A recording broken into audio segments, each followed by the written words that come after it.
Good morning, one and all, and welcome to the explanation of grand test paper. ఈరోజు మనం మరి ఇంగ్లీష్లో ఇచ్చినటువంటి క్వశ్చన్స్కి ఒకసారి ఈ ఆన్సర్స్ ఏంటి, మరి అవి ఏ విధంగా మనం చూస్ చేసుకోవాలి అనే విషయాల గురించి తెలుసుకుందాం. ముందుగా ఒకసారి మనం క్వశ్చన్ చూద్దామండి. First question, identify the nearest meaning of the underline word. దీన్నే మనం సినోనిమ్ అంటారు. నియరెస్ట్ మీనింగ్ అన్న సినోనిమ్ అన్న ఇంచుమించుగా ఒకటే. సో ఇక్కడ he was prized for his audacity in facing the crisis. So ఇక్కడ క్రైసిస్ అనేది మనకి చాలా కీవర్డ్ ఉంది కదా. క్రైసిస్ అనేది మనకి కీవర్డ్. దేనికి? ఆ మీనింగ్ తెలుసుకోవడానికి. క్రైసిస్లో ఎవరైతే ఆ క్రైసిస్ని ఫేస్ చేస్తారో వాళ్ళలో మనకు నిజంగా ఏమున్నట్టుగా, ధైర్యం ఉన్నట్టుగా మనం చూడాలి. సో అంటే అడాసిటీ అన్న ధైర్యం, తెలుగులో అడాసిటీ అంటే తెలుగులో ధైర్యం అని అర్థం అనమాట. సో అడాసిటీ అన్న, కరేజ్ అన్న, ఈ రెండు ఒకటే. కాబట్టి నియరెస్ట్ మీనింగ్ ఏంటంటే కరేజ్. చూసుకోండి, అసలు అడాసిటీ, కరేజ్ అని మనం అర్థం చేసుకోవడానికి ఇంపార్టెంట్ వర్డ్ ఏంటంటే crisis, facing the crisis. So కాబట్టి కరేజ్ అనేది మనకి ఇక్కడ ఫస్ట్ క్వశ్చన్కి ఆన్సర్ అండి. అదేవిధంగా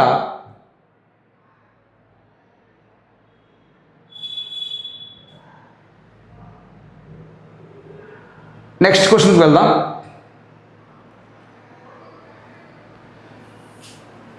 identify the nearest meaning. Same nearest meaning అంటాడు, ఒక్కోసారి సినోనిమ్ అంటాడు. సినోనిమ్ అంటే సేమ్ మీనింగ్ అనమాట. కదా. So I admire her candid opinion. కదా, అడ్మైర్ హెర్ క్యాండిడ్. అడ్మైర్ అంటే గౌరవిస్తాం. ఎలాంటి ఒపీనియన్ గౌరవిస్తారండి? ఎవరైనా కన్ఫ్యూజింగ్ ఒపీనియన్ కానీ, రూడ్ ఒపీనియన్ కానీ, డౌట్ఫుల్ ఒపీనియన్ ఎవరైనా అడ్మైర్ చేస్తారా? చేయరు. కాబట్టి క్యాండిడ్ అనేసరికి మనకి ఆనెస్ట్. సో ఇక్కడ అడ్మైర్ అనేది, దీని ద్వారా మనం ఈ క్యాండిడ్, ఒకవేళ మీకు నిజంగా తెలియకపోతే అడ్మైర్ అనే పదం మీకు ఎలాగో తెలుసు, రెస్పెక్ట్ అనేసి. సో దేన్ని రెస్పెక్ట్ చేస్తాం? ఎవరు కన్ఫ్యూజింగ్ కానీ, రూడ్ ఒపీనియన్ కానీ, లేదా డౌట్ఫుల్ ఒపీనియన్ ఎవరు మనము రెస్పెక్ట్ చేయం. కాబట్టి దేన్ని రెస్పెక్ట్ చేస్తాము? ఆనెస్ట్ ఒపీనియన్ మనం రెస్పెక్ట్ చేస్తాము. కాబట్టి దీనికి ఇది మనం నియరెస్ట్ మీనింగ్గా చెప్పుకోవచ్చు. తర్వాత next question, identify the nearest opposite of the underline word. Identify the nearest opposite. Opposite అంటే మీకు తెలుసు, యాంటోనిమ్ అంటారు.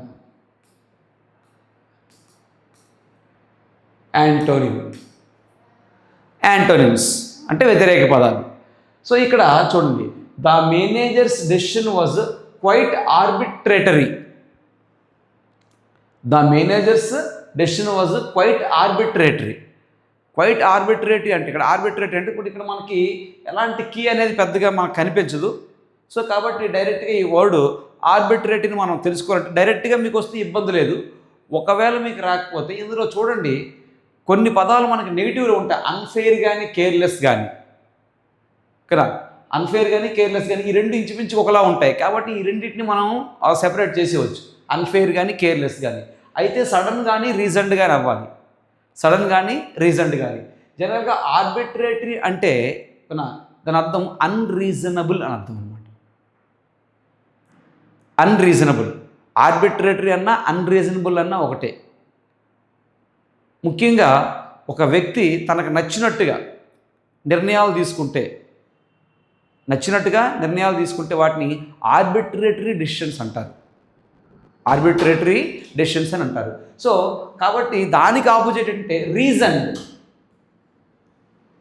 రీజన్డ్ అనేది మనకి దానికి ఆపోజిట్గా అవుతుందన్నమాట. అంటే నియరెస్ట్ ఆపోజిట్ మీనింగ్ అవుతుంది. ఇక నెక్స్ట్కి వెళ్దాం. Identify the nearest meaning of the underlined word అన్నాడు. మళ్ళా నియరెస్ట్ మీనింగ్ చూసుకోండి, నియరెస్ట్ ఆపోజిట్ వేరు, నియరెస్ట్ మీనింగ్ వేరు. నియరెస్ట్ మీనింగ్ అంటే మళ్ళీ సినోనిమ్ అని వస్తుంది మనకి, సినోనిమ్.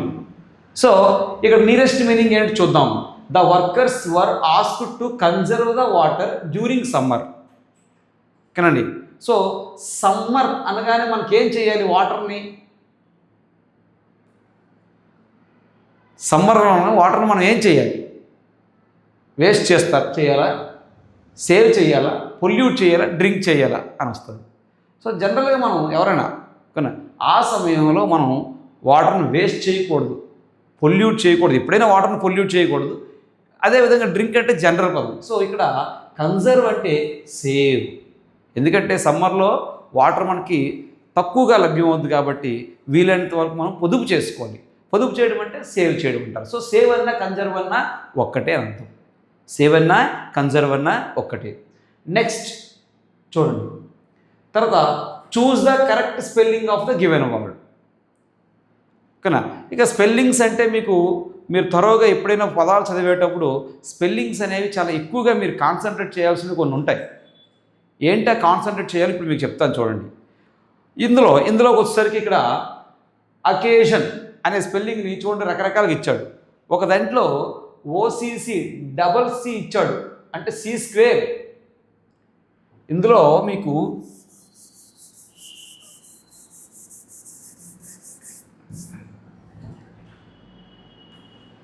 సి స్క్వేర్ ఉంది. తర్వాత ఇందులో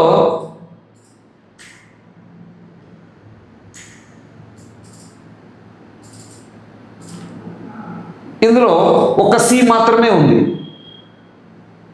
ఇందులో మళ్ళీ సి స్క్వేర్ ఉంది. ఇందులో ఒక సి మాత్రమే ఉంది. అయితే ఇక్కడ విషయం ఏంటంటే మిమ్మల్ని కన్ఫ్యూజ్ చేయడానికి ఒక్కోసారి ఎగ్జామ్లో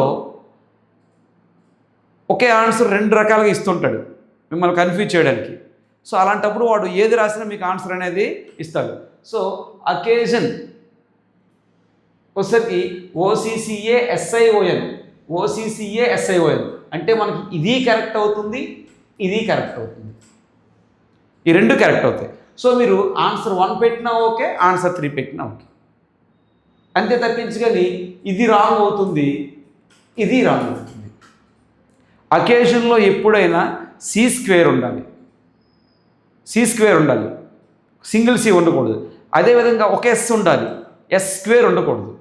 ఒక్కోసారి ఏమి ఇస్తారంటే అకేషన్లో OCCASSION ఇస్తాడు అకేషన్. సో ఇక్కడ ఏమవుతుందంటే సి స్క్వేర్ ఉంది, ఎస్ స్క్వేర్ ఉంది, కానీ అకేషన్లో ఓన్లీ సి స్క్వేర్ ఉండాలి తప్పించి కానీ ఎస్ స్క్వేర్ ఉండకూడదు. బాగా గుర్తుంచుకోండి, అకేషన్ స్పెల్లింగ్లో సి స్క్వేర్ ఉండాలి, అంటే 2 సీలు ఉండాలి, ఎస్ స్క్వేర్ ఉండకూడదు, ఓన్లీ ఎస్ఏ ఉండాలి. సో ఇది మనకి 5th వన్ ఎక్స్ప్లెనేషన్. ఇక 6th వన్కి వెళ్దాం. ఇది వెరీ ఇంపార్టెంట్. మనకి ఏంటంటే ఏ పదాల్లో మనకి ఐఈ వాడతారు, ఏ వర్డ్స్లో ఈఐ వాడతారు. ఈఐ జనరల్గా ఐఈ వాడాలంటే, అంటే ఐఈ అనేది రావాలంటే ఖచ్చితంగా వీటి ముందు మనకి సి ఉండాలి. సి ఉంటేనే ఐఈ. సి లేకపోయింది అనుకోండి, చూడండి ఐఈ వాడాలంటే మనకి సి అనేది ఉండకూడదు. అదే ఈఐ వాడాలంటే సి అనేది ఉండాలి, ఇది ఉండకూడదు. ఓకేనా? ఐఈ వాడాలంటే సి ఉండకూడదు, ఈఐ వాడాలంటే సి ఉండాలి. ఇంకా దీన్ని మీకు ఫర్దర్గా ఎక్స్ప్లెయిన్ చేస్తాను, గబరాయలేదు. ఒకసారి చూడండి, మరి ఇందులో ఏ స్పెల్లింగ్ కరెక్ట్? RECIEVE కరెక్టా, RECEIVE కరెక్టా? ఏది కరెక్ట్ చూడండి. RECEIVE ఇది మనకు కరెక్ట్. RECEIVE అనేది మనకి కరెక్ట్. ఎందుకంటే ఎప్పుడైనా సి ఉందనుకోండి, తర్వాత సి తర్వాత మనం ఈఐ వాడాలా ఐఈ వాడాలా అంటే ఖచ్చితంగా ఈఐ వాడాలి. చూసుకోండి, సి ఈ రెండు ఇంచుమించుగా ఒకలాగా ఉంటాయి.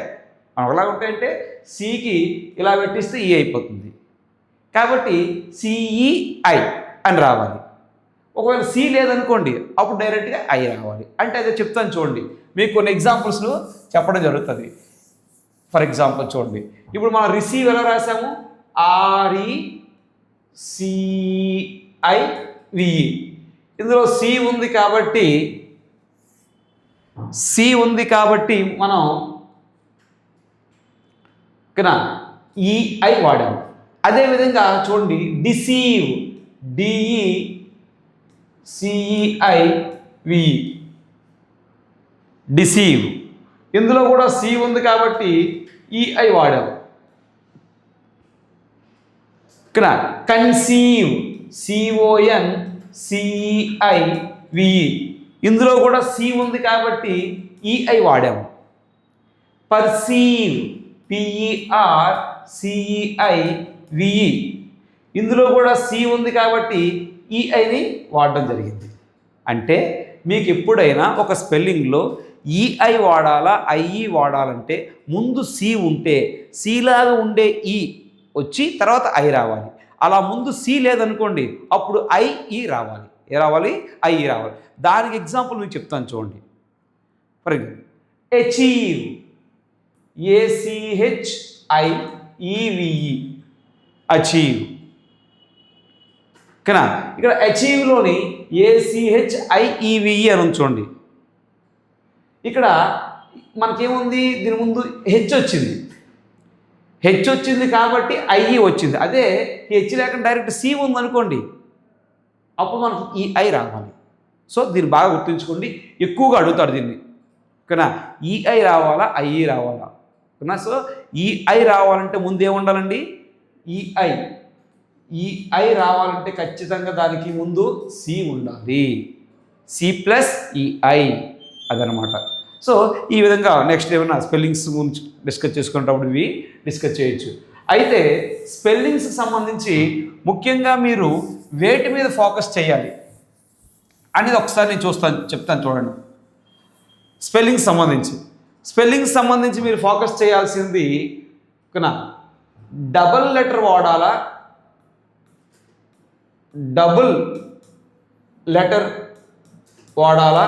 సింగిల్ లెటర్ వాడాలా? అంటే స్పెల్లింగ్స్ నేర్చుకునేటప్పుడు డబుల్ లెటర్ వాడాలా, సింగిల్ లెటర్ వాడాలా అనేది మీరు చూసుకోవాలి. ఓకేనా? ఎందుకంటే వాడు డబుల్ లెటర్స్ వాడాల్సిన దగ్గర సింగిల్ లెటర్ వాడతాడు, సింగిల్ లెటర్ వాడాల్సిన దగ్గర డబుల్ లెటర్స్ వాడతాడు. మీకు ఇప్పుడు చెప్పాను, సపోజ్ అకేషన్లోని OCCASION అంటాడు. ఇలా అంటే కరెక్టే, కానీ SSI అన్నాడు అనుకోండి, SS ఇక్కడ డబుల్ లెటర్స్ వాడకూడదు. చూడండి, SS సింగిల్ లెటర్ మాత్రమే వాడాలి. అంటే ఇక్కడ చూడండి, నేను ఇక్కడ ఏమన్నా డబుల్ లెటర్స్ వాడాల్సిన దగ్గర సింగిల్ లెటర్ వాడతానని చెప్పాను. సో డబుల్ లెటర్స్ వాడాల్సిన దగ్గర సింగిల్ లెటర్ అంటే OCASION అని అంటాడు. జనరల్గా ఏం రావాలి? OCCA రావాలి. అదే సింగిల్ లెటర్ వాడాల్సిన దగ్గర డబుల్ లెటర్స్ వాడతారు. అది ఎలా చెప్తాను చూడండి. ఓకేనా? సపోజ్కి OCC రావాలి, ASSION అంటాడు. SSION జనరల్గా SS 2 Sలు రాకూడదు, ఒకటే రావాలి. కాబట్టి ఇది మనకి ఇలా కాకుండా OCCASION అకేజన్ అంటారు. ఓకేనా? ఇది ఈ విధంగా మనకి దాని నుంచి మనకి ఇది ఇవ్వడం జరిగింది ఇంతకుముందు. నెక్స్ట్ మరికొన్ని చూసినట్టయితే సపోజ్కి ANCE వాడాలా, లేదా ఈఎన్సిఈ వాడాలా, ఐఈ వాడాలా, ఈఐ వాడాలా, ఈఆర్ వాడాలా, ఓఆర్ వాడాలా, ఓకేనా, ఎఫ్యుఎల్ వాడాలా, ఎఫ్యుఎల్ఎల్ వాడాలా, టిఐఓఎన్ వాడాలా, ఎస్ఐఓఎన్ వాడాలా, ఓకేనా, టిఐఓఎన్ వాడాలా, ఎస్ఐఓఎన్ వాడాలా. సో ఇలాగా వీటి మీద మీరు ఫోకస్ చేయండి. ఎప్పుడైనా స్పెల్లింగ్స్ చదివేటప్పుడు రాంగ్ స్పెల్లింగ్ ఎక్కడో మీరు దాన్ని హైలైట్ చేసుకోవాలి హైలైటర్తో, లేదంటే పెద్దగా ఆ లెటర్స్ రాసుకోవాలి, పెద్దగా లెటర్స్ని రాసుకోవాలి. అలా రాసుకుంటే మనకి ఈజీగా గుర్తుంటాయి. సరేనా? నెక్స్ట్ క్వశ్చన్ మనం వెళ్ళిపోదాం. తర్వాత చూడండి, fill in the blank with suitable preposition. ఇక్కడ మనకి ఎప్పుడైనా ఒకటే గుర్తుంచుకోండి, బిట్వీన్ అమాంగ్ అనేవి రెండూ ఇస్తే మ్యాక్సిమం 99% ఆ రెండిట్లో ఒకటి ఆన్సర్ అవుతుంది. ఆప్షన్స్లో బిట్వీన్ అమాంగ్ అనేవి 2 ఆన్సర్స్ మనకి పక్కనే ఇచ్చాడు అనుకోండి, ఇస్తే ఖచ్చితంగా ఆ రెండిట్లో ఒకటి మనకి ఆన్సర్ అవుతుంది, ఇంకా అది ఫిక్స్డ్ అది. సరేనా? అయితే మన ఇందులో బిట్వీన్ వాడాలా, అమాంగ్ వాడాలా? ఏం లేదు, సింపుల్. మనకి బ్లాంక్ తర్వాత వచ్చినటువంటి నౌన్లో ఇద్దరికన్నా ఎక్కువగా ఉంటాయి, అంటే మోర్ దాన్ 2 అయితే అమాంగ్ వాడాలి. ఓన్లీ 2 అయితే బిట్వీన్ వాడాలి. మోర్ దాన్ 2 అయితే అమాంగ్ వాడాలి, ఓన్లీ 2 అయితే బిట్వీన్ వాడాలి. ఇక్కడ చిల్డ్రన్ అన్నాడు, ఇద్దరా ఎంత ఖచ్చితంగా చెప్పలేదు, ఇద్దరే అన్నాడు, 2 చిల్డ్రన్ అన్నాడు అనుకోండి, అప్పుడు బిట్వీన్ వాడాలి. కానీ చిల్డ్రన్ అన్నాడు కాబట్టి మనం అమాంగ్ వాడాలి. So right answer among. Right answer ఏమవుతుందండి? అమాంగ్ మనకి అవుతుంది. ఓకేనా? నెక్స్ట్ చూసుకోండి మరొకసారి. తర్వాత fill in the blank with suitable preposition. ఎప్పుడైనా క్లాక్ టైం ముందు మీరు వాడాల్సిన ప్రిపోజిషన్ ఎట్. అదేవిధంగా పార్ట్ ఆఫ్ ద డే అంటే మార్నింగ్ అని, ఆఫ్టర్నూన్ అని, ఈవినింగ్ అని, వీటిని పార్ట్స్ ఆఫ్ డే అంటారు. అంటే పగటి కాలాన్ని మనం ముక్కలుగా డివైడ్ చేసాం కాబట్టి పార్ట్స్ ఆఫ్ డే అంటారు. అలాంటి పార్ట్స్ ఆఫ్ డే ముందు ఇన్ వాడాలి. క్లాక్ టైం ముందు ఎట్ వాడాలి, పార్ట్స్ ఆఫ్ డే ముందు ఇన్ వాడాలి. సో ఎట్ ఇన్ ఎక్కడ ఉంది మనకి వరుసగా? ఇవ్వండి, ఆప్షన్ ఏలో ఉంది. సో అయిపోయింది, కరెక్ట్. నెక్స్ట్ తర్వాత fill in the blank with suitable article. ఓకేనా? మరి ఆర్టికల్ జనరల్గా ఏ అండ్ ది అని వాడేటప్పుడు ఇక్కడ ముందుగా ఏ అండ్ వాడాలా, ది వాడాలి. ఎందుకంటే ఇండెఫినెట్ వాడాలా, డెఫినెట్ వాడాలా అనేది మీకు తెలియాలి. సో బేసికల్గా ఈ ఎలిఫెంట్ పలానా అయితే డెఫినెట్ వాడాలి. వీడు పలానా అని చెప్పలేదు, ఓన్లీ ఎలిఫెంట్ అన్నాడు కాబట్టి డెఫినెట్ వాడాల్సిన అవసరం మనకి ఎంత మాత్రం లేదు. అంటే ఇండెఫినెట్ వాడాలి. ఇండెఫినెట్ వాడాలంటే ఏ వాడాలా, యాన్ వాడాలా?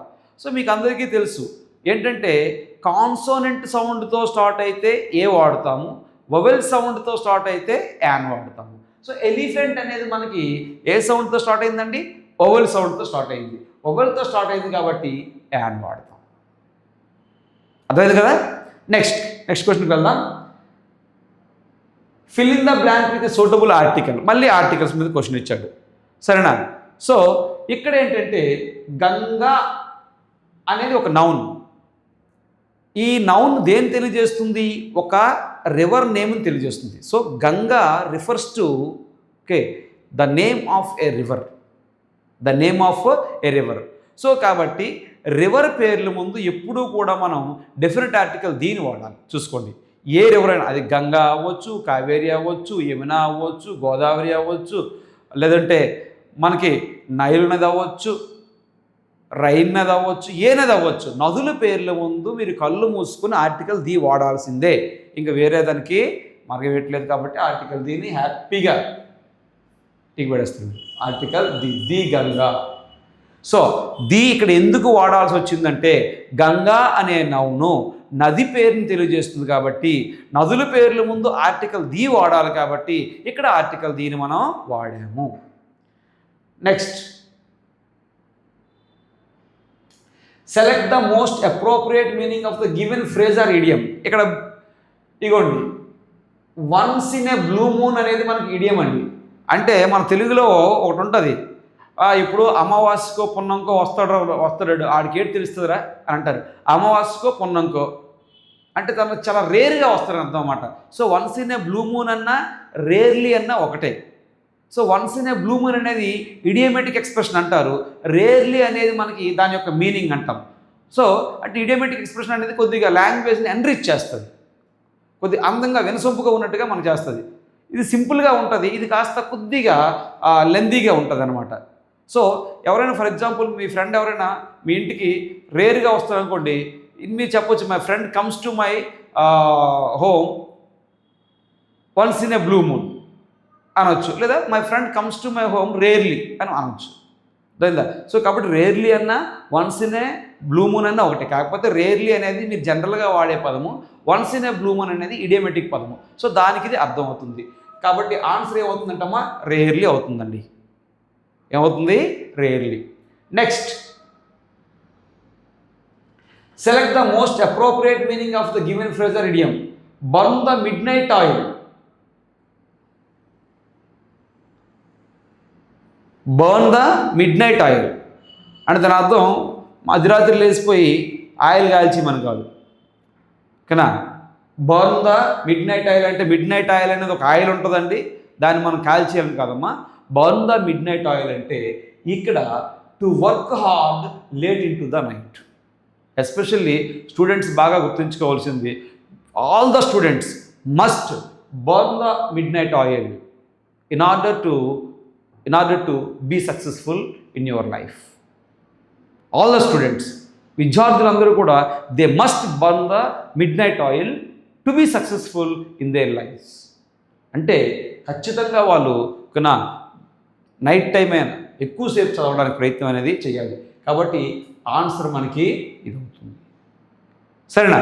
నెక్స్ట్ క్వశ్చన్కి వెళ్దాం. Choose the correct passive voice from the 4 alternatives of the following sentence అని ఇచ్చాడు.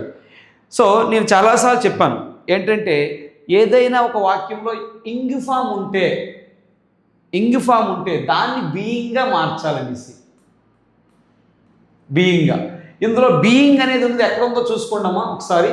బీయింగ్ అనేది ఇగోండి, ఇక్కడ ఉంది, ఇక్కడ ఉంది, రెండిట్లో బీయింగ్ ఉంది. ఓకేనా? అంటే 2 ఆన్సర్ కరెక్ట్. అయితే ఇక్కడ ఆర్ ఉంది అంటే ప్రజెంట్ ఉంది, కాబట్టి ఖచ్చితంగా సెంటెన్స్ ప్రజెంట్లోనే ఉండాలి. సో మరి ఇక్కడ ఏముంది? వజ్ ఉంది, కాబట్టి వజ్ ఉంది కాబట్టి ఇది రాంగ్ అవుతుంది, ఇది రైట్ అవుతుంది. చూసుకోండి, బీయింగ్ ఉంది. ఈ 2 ఎలాగా కాదు, ఎందుకంటే ఇంగ్ ఫామ్ ఉంటే బీయింగ్ ఉండాలి, అది ఫస్ట్. కాబట్టి ఈ 2 మనకి రావు. ఇందులో బీయింగ్ లేదు, ఇందులో బీయింగ్ లేదు. మరి ఇందులో బీయింగ్ ఉంది. మరి రెండిట్లో బీయింగ్ ఉంది కాబట్టి ఈ రెండిట్లో ఏది మనకి కరెక్ట్ అనేది చూడాలంటే దానికి ముందు ఉన్నటువంటి వెర్బ్ను గురించి మనం ఒకసారి చూసుకోవాలి. ఇక్కడ ఆర్ ఉంది, ఆర్ అనేది ప్రజెంట్ కాబట్టి ఖచ్చితంగా మనకి ఇక్కడ ఈజ్ అనేది ప్రజెంట్ కాబట్టి ఈ 2 మనకు మ్యాచ్ అవుతాయి. అందువల్ల ఇది ఆన్సర్ కరెక్ట్. నెక్స్ట్ క్వశ్చన్కి వెళ్దాం. Choose the correct passive voice. తర్వాత మీకు ప్యాసివ్ వాయిస్ మళ్ళీ ఇచ్చాడండి. ఏం లేదు, విల్ ఫ్యామిలీ ఉంటే దానికి నేను ఏం చెప్పాను? బి చేర్చాలి, ప్లస్ బి అన్నా నేను. ఏమన్నా నేను? Plus B. సో ఇక్కడ బి ఉన్నవి ఏంటున్నాయో చూద్దాం మనకి. ఓకేనా? ఇందులో ఉందా బిఈబి? లేదు, ఇది అవ్వదు. మరి ఇందులో ఉందా బిఈబి? ఉంది, ఇది అవుతుంది. అంటే ఇది అవుతుంది. ఒకసారి మనం చూద్దాం, అక్కడ టిక్ పెట్టదు కానీ. సరేనా? నెక్స్ట్, ఇందులో బిఈబి ఉందా? లేదు, ఇది అవ్వదు. ఇందులో బి ఉంది. మీకేం చెప్పాను? అక్కడున్న విల్ ఫ్యామిలీ ఉంటే దానికి బిఈబి చెప్పాను. సో ఇక్కడ విల్ ఉంది కాబట్టి విల్కి బి పెట్టాలి, అంతేగాని వుడ్కి బి పెట్టకూడదు. సో ఇక్కడ ఏం చేసినాడు? అక్కడ విల్ ఉంటే ఇక్కడ వుడ్ అని రాశాడు, ఇది మనకి తప్పు అవుతుంది. మరి ఇది ఏమవుతుంది? రైట్ అవుతుంది. సో ఫస్ట్ వన్ అనేది రైట్ ఆన్సర్ అవుతుంది. ఓకేనా? నెక్స్ట్, తర్వాత use a suitable phrase and verb to fill in the blank. ఓకేనా? అయితే ముందుగా వీటి గురించి ఒక్కసారి మీనింగ్స్ నేను చెప్తాను. పుట్ ఆఫ్ అంటే పోస్ట్ పోన్ అని అర్థం అండి. పుట్ ఆఫ్ అంటే పోస్ట్ పోన్. పుట్ అవుట్ అంటే ఎక్స్టింగ్విష్.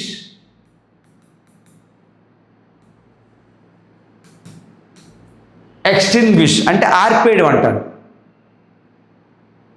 ఎక్స్టింగ్విష్ అంటే ఆర్పేయడం అని ఎక్స్టింగ్విష్. నెక్స్ట్ తర్వాత పుటప్ అంటే బేర్ అంటే భరించడం. ఎవరినైనా మనం భరించడం వేర్. పుట్ ఆన్ అంటే వేర్ ధరించడం. చూసుకోండి, పుట్ ఆఫ్ అంటే పోస్ట్ పోన్, పుట్ అవుట్ అంటే ఎక్స్టింగ్విష్, పుట్ అప్ అంటే బేర్, పుట్ ఆన్ అంటే వేర్ అంటే ధరించడం. సో ఇక్కడ దీన్ని బట్టి ద ఫైర్ అన్నాడు. మరి ఫైర్ ఫైటర్స్ ఏం చేస్తారు? పుట్టున పోస్ట్ పోన్ చేస్తారా, బేర్ చేస్తారా, వేర్ చేస్తారా? ఈ మూడు చేయరు. ఏం చేస్తారు? ఎక్స్టింగ్విష్ ఆర్పేస్తారు, పుట్ అవుట్. సో కాబట్టి మనకి ఆప్షన్ 2 అనేది కరెక్ట్. అంటే ఇందులో పుట్ అవుట్ అనేది ఆన్సర్. ఓకేనా? అది నెక్స్ట్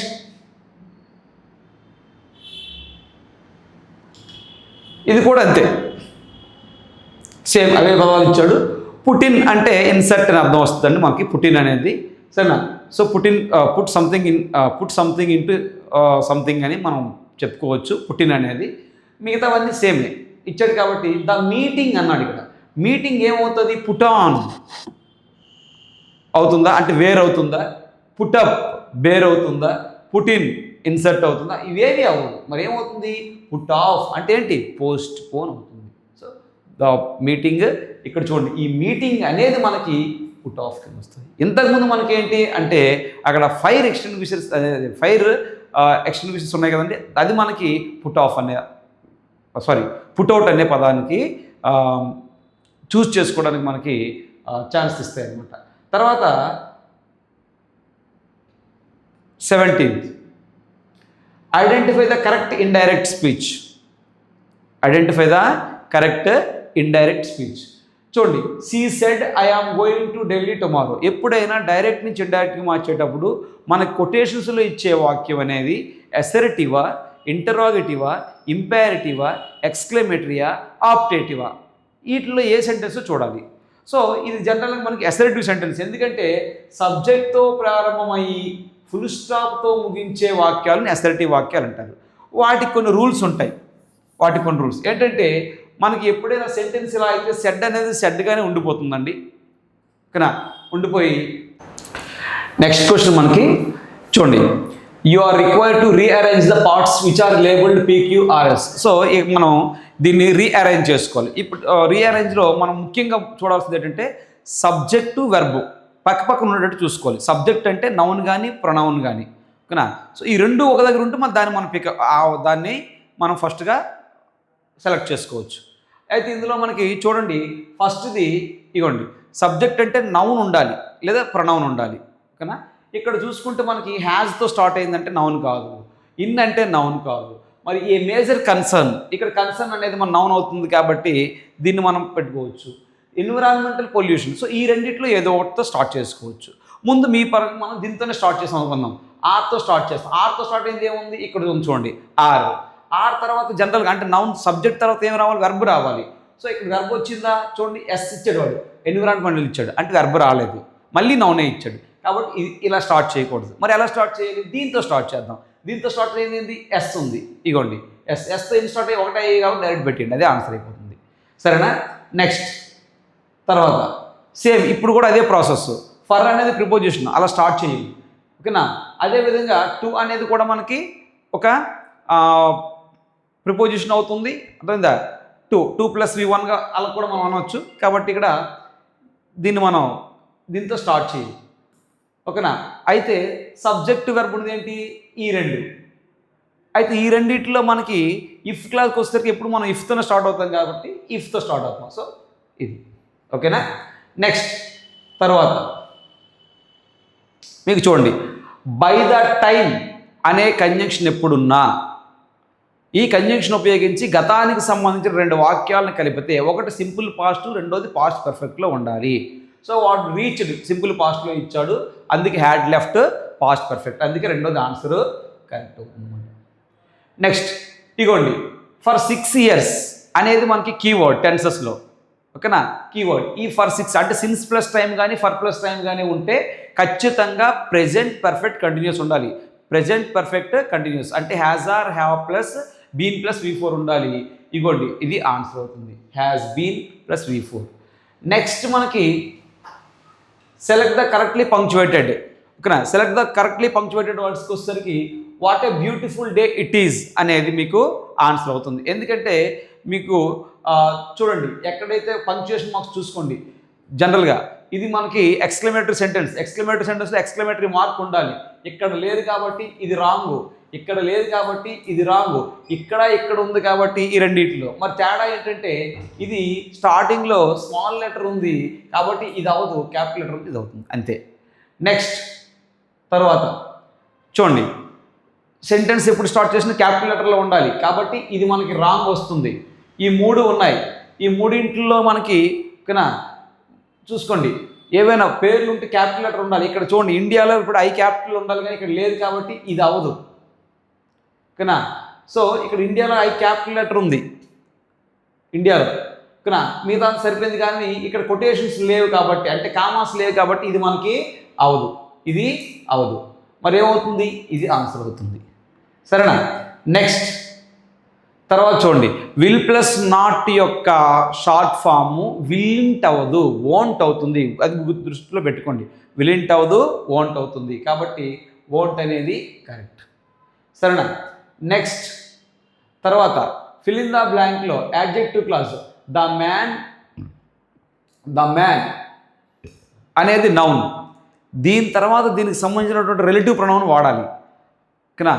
సో మ్యాన్ అనేది వ్యక్తి కాబట్టి మనం హూ వాడాలి, అదే వస్తువు గట్ట అయితే విచ్ కానీ అలా వాడతాం, ఓకేనా. సో ఇక్కడ మ్యాన్ అనేది వ్యక్తి కాబట్టి హూ, సో హూ అనేది రైట్ ఆన్సర్. నెక్స్ట్ ఈ పారాగ్రాఫ్ ఒకసారి ఈ పారాగ్రాఫ్ చూడండి. Ravi was a young farmer who lived in a small village, ఓకేనా. Every morning he woke up before sunrise to tend to his fields, ఓకేనా. ఈ పదము tend to his fields, tend to అంటే take care అని అర్థం. బాగా ఏవైనా కఠినమైన పదాలు ఉంటే వాటిని మనం ఒకసారి ఆలోచించాలి, ఎందుకంటే వాటి మీద మీనింగ్స్ అడగడానికి అవకాశం ఉంటుంది, ఓకేనా. అదేవిధంగా మనకి ఏమైనా కంజంక్షన్స్ వాడాడనుకోండి, ఆ కంజంక్షన్స్ మీద మనం దృష్టి పెట్టాలి, ఎందుకంటే కంజంక్షన్స్ ముందు సెంటెన్స్ కానీ తర్వాత సెంటెన్స్ కానీ మనకి ఆన్సర్ అవ్వడానికి ఛాన్స్ అనేది ఉంటుంది, సరేనా. నెక్స్ట్ తర్వాత though the work was hard he never complained for he believed that honest labour brought true happiness. One day ఒకరోజు జరిగింది, ఏ వెల్దీ ట్రేడర్ కొత్త ఒక క్యారెక్టర్ ఇంట్రడ్యూస్ చేసేటవాడు, కానీ అంతవరకు ఒకటి మరొక క్యారెక్టర్ ఇంట్రడ్యూస్ చేసాడు. ఏమో ఆ క్యారెక్టర్ మీద క్వశ్చన్ అడగవచ్చు కదా, కాబట్టి a wealthy trader passed through the village and saw Ravi working tirelessly under the hot sun, moved by his dedication. అంటే మూడ్ అంటే చలించిపోవడం తెలుసు మీకు, ఓకేనా. ఇన్స్పైర్డ్ బై హిజ్ డెడికేషన్, ఓకేనా. The trader offered him a job in the city with a handsome salary. Handsome అంటే good salary అని అర్థం అన్నమాట, అంతే, రీజనబుల్ శాలరీ, ఓకేనా. Ravi thought about it for a moment then politely declined. మరి ఈ పదం మీకు తెలియదు, డిక్లైన్డ్ అంటే రిజెక్టెడ్. చూసుకోండి మీనింగ్ అడగొచ్చు, rejected, declined. Saying he found more peace in his fields.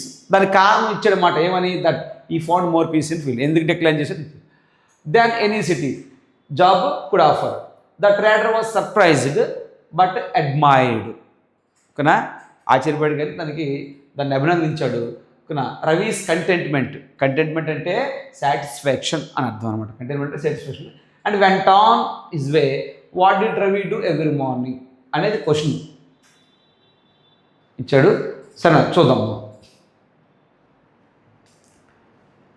Who passed చెప్పాను మీకు, సెకండ్ క్యారెక్టర్ ఎంటర్ అయ్యేటప్పుడు who passed. So a wealthy trader.